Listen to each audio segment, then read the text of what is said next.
Hello everyone, I'm Nathaniel Freeman and this is Freeman's Money, and today we're going to be talking about the difference between the rich and the poor. But before we get into that, once again, I'm not a financial advisor. I'm a guy who reads a bunch and does this myself. Now, I'm going to make a bunch of videos where it's the differences between the rich and the poor, and we're going to go based off of the kind of average ideals and what the rich say they do and what the poor seem to not. We're also going to include the middle class in there, but just so we're clear, we're talking about different classes of people based off their wealth. Now, today's video, we're going to talk about their finances and how the rich do it differently from the middle class and the poor. And one other thing to note is I include the cat stand in this video, and we'll see if any of them want to play in it like they did last time, because they were obviously going off the wall.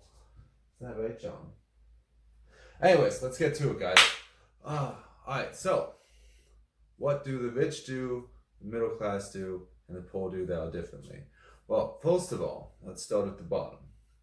Poor people, when they make money, they go and spend their money on expenses, whether that's fast food, fancy clothes, watches, bags, you have it. They go and spend their money, and then they pay their bills. So you can see how the money flows from income, expenses, and then to whatever bills they have left. And then they usually have to scrounge for the remainder of the month or bi-weekly, whatever they get paid. Now, the middle class, what they do is they make their money, they pay off their bills, so mortgages, whatever, mortgage, rent, co-payments, insurance, all that stuff, and then they spend the rest of their money on expenses. Okay? So you can already see a difference where the poor people, they're spending their money and then they're having to scrounge to pay off their bills.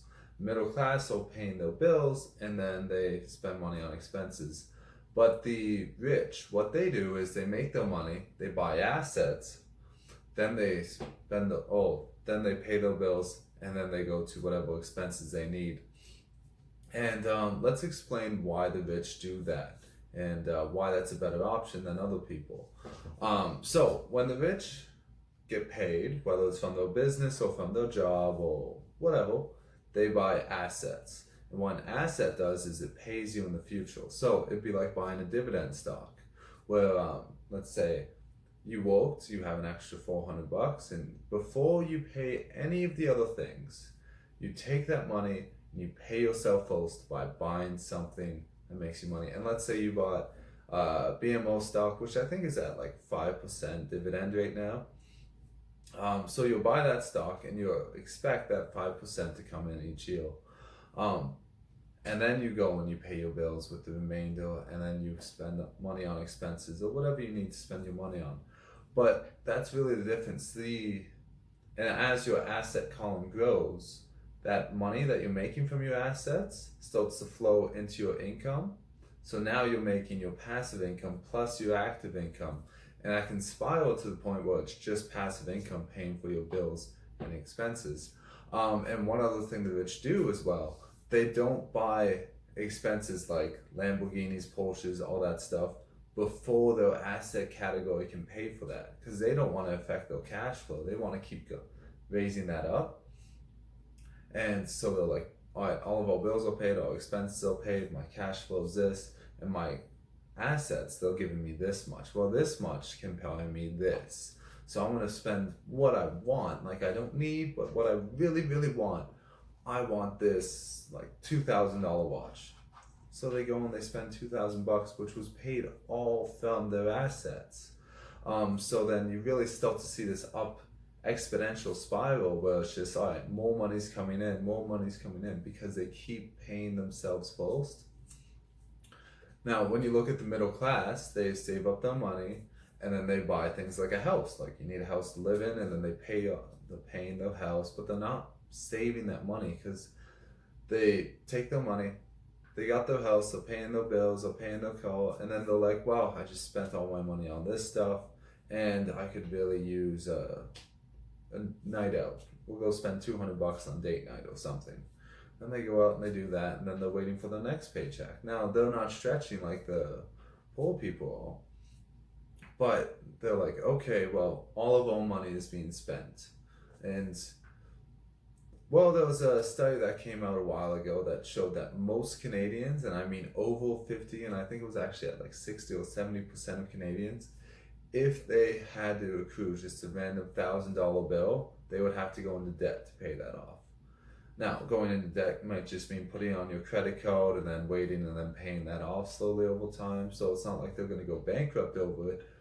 But that goes to show that 60-70% of Canadians are not saving their money, they're just spending whatever comes in.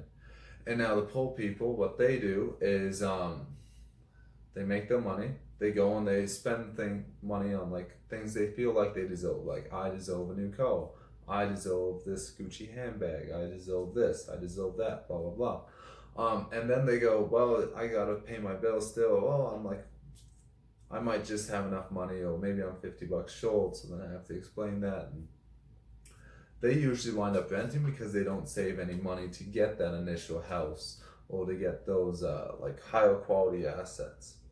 Now, one thing you also notice, when the rich are growing their wealth, they're not buying expensive clothes, they're not buying these things because they're growing their wealth. They know that if you can buy $1,000 pair of jeans, or you can buy a $100 pair of jeans that's just as good, just doesn't have the brand name on it. So they'll buy the $100 pair of jeans just because it's the same. And maybe later on, when they've grown their assets to the point where they want them, then they'll go buy the $1,000 pair of jeans. But they usually they're good with their stuff. Now, when it comes to the middle class and the poor, they're usually trying to show that they have more wealth. So then they're buying these expensive products. Well, you can make an argument for that as you would please, but that's the difference between the rich and the poor. The rich buy assets, pay themselves first. Everybody else pays their bills, and everybody else first. There you go. We're going to make some more videos on this because there's a few other things that the rich do that the poor and middle class don't. But we started off with the finances because I think that's the most important one. If you like the video, smash the like button, subscribe to the channel, and hope you have a great weekend. Bye.